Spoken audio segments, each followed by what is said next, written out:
So another problem we need to discuss is this bike's lack of spark. A solid 40% of the time, spark works just fine. My speculation about what it possibly could be is the stator. Now this bike, when it does fire, it fires great and it runs perfect. Sometimes I'll press the start button and it'll fire right up. Beautiful. Everything's glorious. Other times I'll be sitting here cranking and nothing's happening. Carburetors, yes, I know they possibly could be cleaned, but I don't think that's the issue because when it is running, it runs like a top. Another reason why I say the stator is because I'll be riding along and all of a sudden it'll just stop working. It'll just cut out. And that's typically a sign of the stator. Now I'm very sad that I've found this information out after all the fair. I wish I got the stator installed prior to the fairings. So unfortunately it is under this cover and oil does have to be drained prior to doing that. So that means this whole cover's got to come off, and stator kit did come with a new rectifier as well too, which is hiding right here. We'll remove this side fairing and get to it.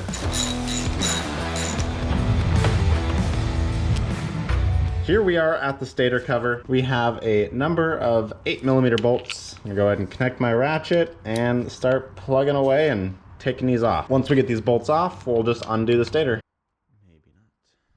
Okay, so here is the stator cover removed. If you look inside, that's disgusting. That is really, really gross. Let's go ahead and get this fella out of there and on with it. Back here at the bench, we're gonna go ahead and remove these bolts. Now with the bolts loose, gonna go ahead and unscrew them and remove the old stator. And just like that, there is the old stator. Now it's time to clean up the surface and get the new stator back in.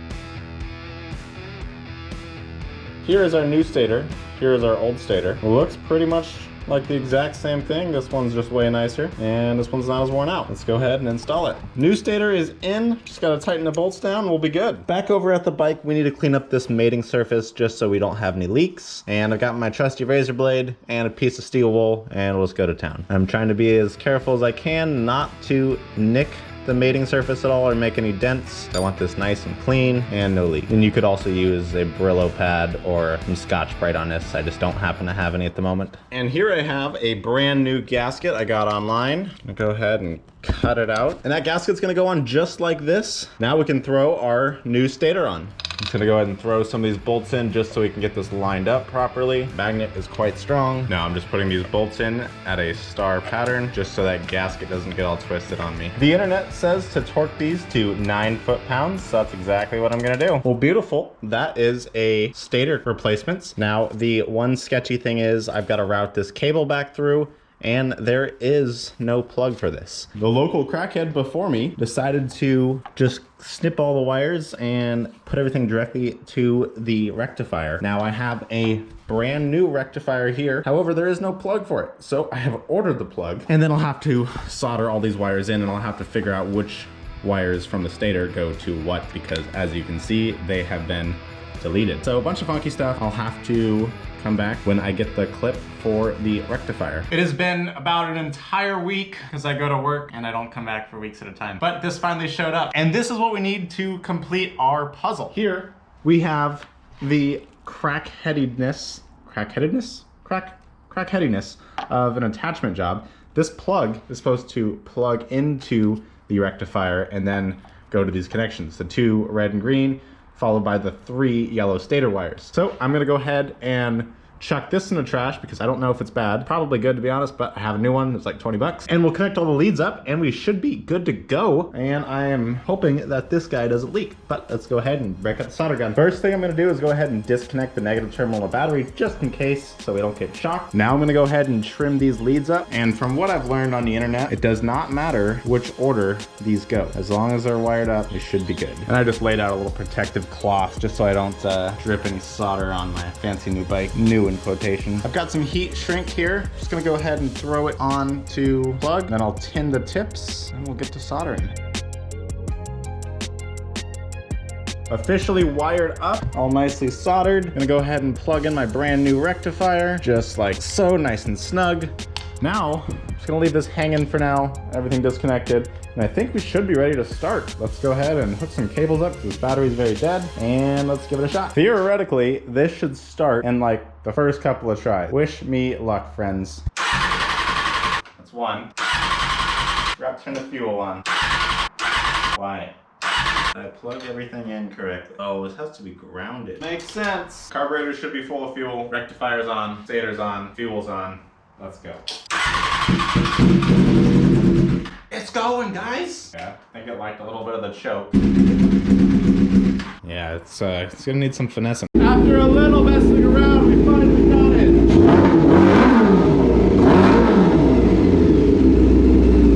Acting a little funky right now, but I got it on life support and running decent. It's got a little bit of a hiccup, but I ended up taking like everything apart. I think there's some sort of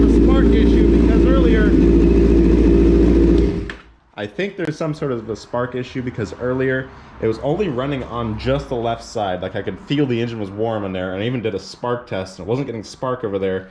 Found a few leads that were a little funky, but I think it should be good. Let's see if we can replicate stuff. All right, I don't know. This thing's cursed. So I'd like to extend about 1,000 apologies for how long this video is taking to finally complete. I got stranded with this thing maybe a total of like twice the other day. And I did some research online. So it turns out when an older vehicle, such as this, with a ignition coil, when ignition coils start to get a little older, they start to deteriorate. The copper wires in them will break apart a little bit. And when they're cold, they still have continuity. However, when they heat up and metal expands, that's when things start shorting out. And I believe, emphasis on believe, that is my issue. Because what happens when I am riding, I'll start the bike, I'll let it run for a few minutes, I'll hop on, get down the road, not even 5 minutes down the road, it'll just cut out and it'll completely die. It'll start again with jumper cables after it's been cooled down for a little while, but it dies shortly afterwards. So I'm almost 90% sure that it is my ignition coils. Here we have a set of brand spanking new coils. These should be an exact OEM replacements. Let's go ahead and throw these in, and then I'm also gonna go ahead and throw in some new spark plugs while we're at it, just because I really, really don't want any more issues with this. I just want it done and set. Let's get these installed. Taking this thing off is so annoying. Okay, now comes the air box. With the airbox fully removed, I've still got one of these evap hoses on. I'm not going to take that off. We have both of the coils exposed, 1 and 2. We got two 10mm bolts, two 8mm bolts. Those will both come off. And then we unplug them from the spark plugs. And then we'll remove the plugs and we'll replace the plugs with brand new ones. So here's what a few of the old ones look like. Not super worn down or anything, but definitely could use replacing. Here is a brand new NGK, and the gap on these is 0.28 to 3031. Now all 4 spark plugs are in. Let's go ahead and replace that ignition coil with a brand new one. I have left the actual plug caps in the holes so I don't mess up the firing order. I'm just gonna go ahead and unbolt this one and put this one on. Okay, after a little tweaking around, it's still acting a little funky. I'm having a hard time understanding of what exactly is happening. Go ahead and give it a listen. I've got it running on an external tank at the moment, external battery. Yeah, give it a listen and then let me know in the comments down below what you might think is wrong with it. Maybe a carburetor issue. I really, really despise carburetors, by the way. They're just so finicky. Everything just matters so much. Fuel injection is just so the way to go nowadays. But take a listen.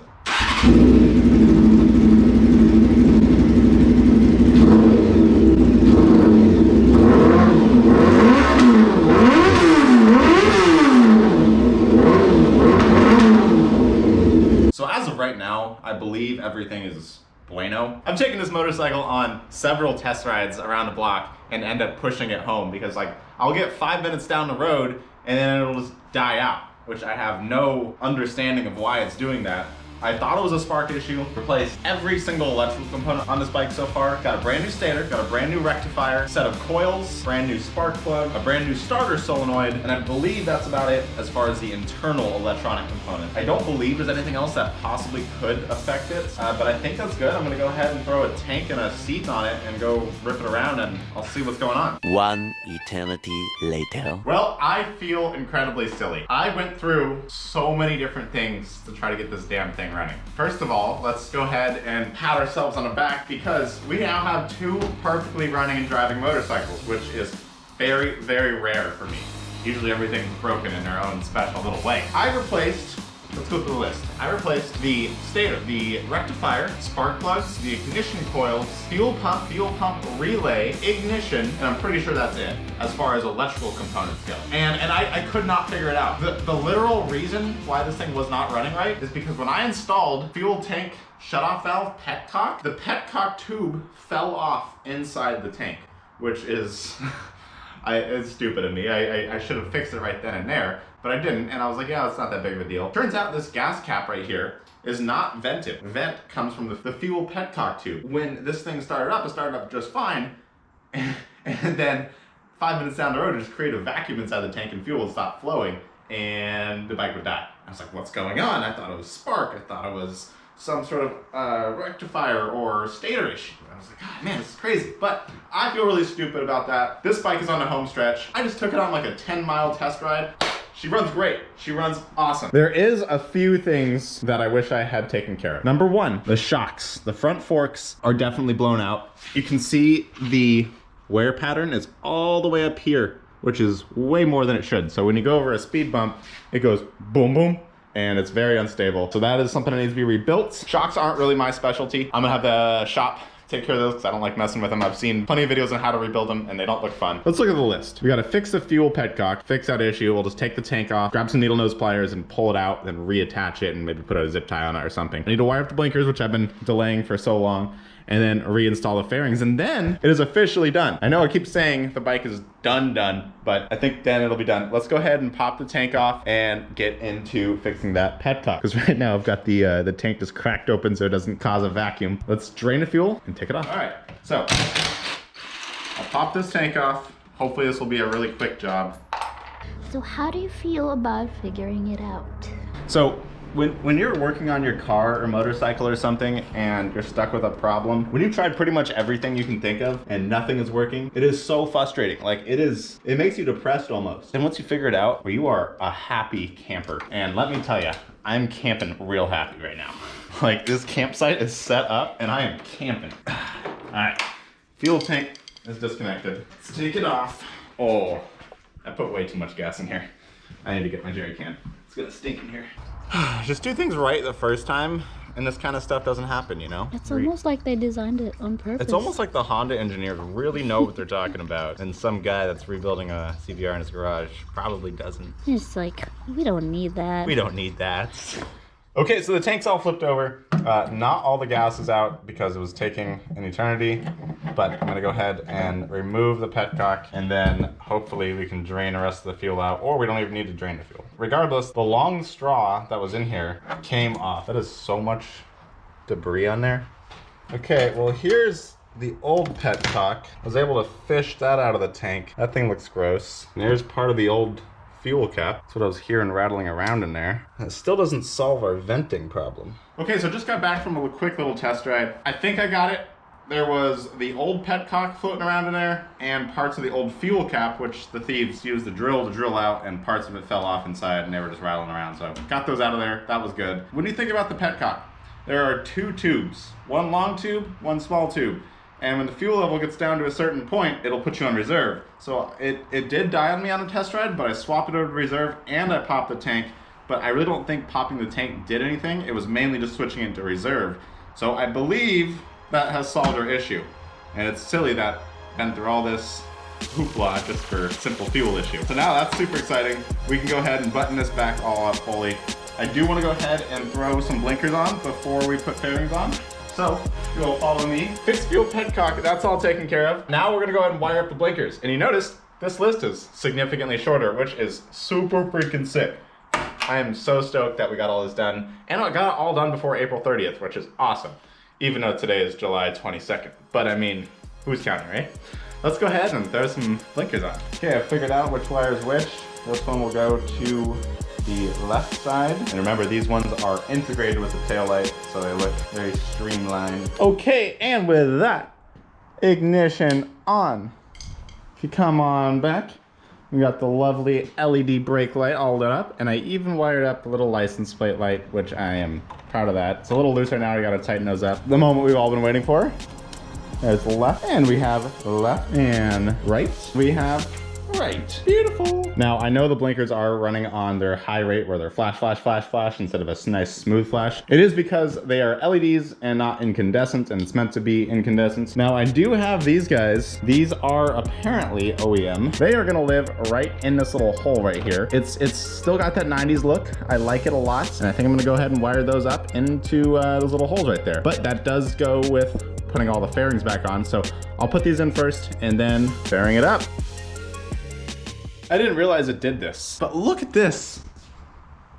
Look how freaking cool that is. It's a DRL. I didn't know that. There was 3 wires, so I probably should have known that. For some reason, the voltage is a little low. For example, when I go to blinker, you can see it's much dimmer, and it's still got the flash going. Those are incandescents, and then these are LEDs. I'm not that concerned about it, but that looks cool. That looks way cool. I did not know that was gonna be a DRL. How cool is that? I had to run the wire through this side because it wasn't gonna fit if I did it the other way. So now I can't put the other blinker on because I don't have the fairings on. So it's time to throw the fairings on, and then I can throw the last blinker on. So freaking awesome. Okay, well, we have both blinkers installed, and I'm not sure how I feel about it. Like, it does give off a 90s look. It's almost a DRL, like a daytime running light. However, they're orange, they're amber, and the voltage for both of them on the blinker side is not very high. I don't know. I don't really care, to be honest. I'll run them like that for a little while, and if I get tired of them, I'll do something else. Onto the fairings. Got the side piece on, this little cover, as well as the cover on the other side. Now it's time to run up the back and we'll be good. But before we do any of that, we can go ahead and cross off the wire up blinkers. Now we need to reinstall the fairings. Should be pretty quick. Let's do it.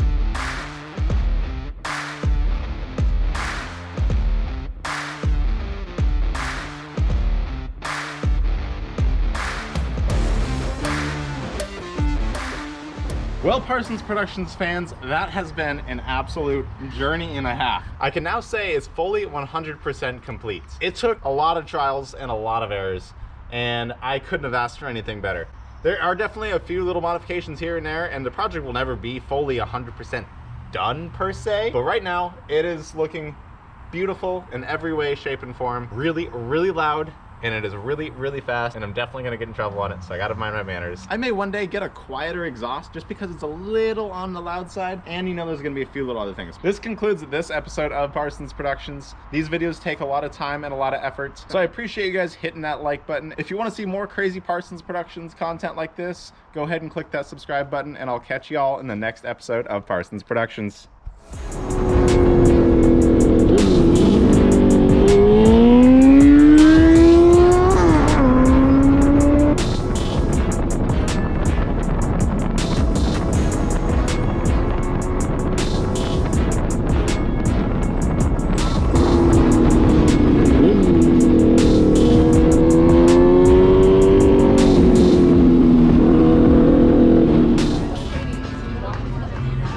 Well, folks, that wraps up another beautiful episode of Parsons Productions. I really hope you enjoyed every bit of it as much as I did. If you really like this content, be sure to drop a like. If you want to see more of it, go ahead and hit that subscribe button. Until then, it's been my pleasure.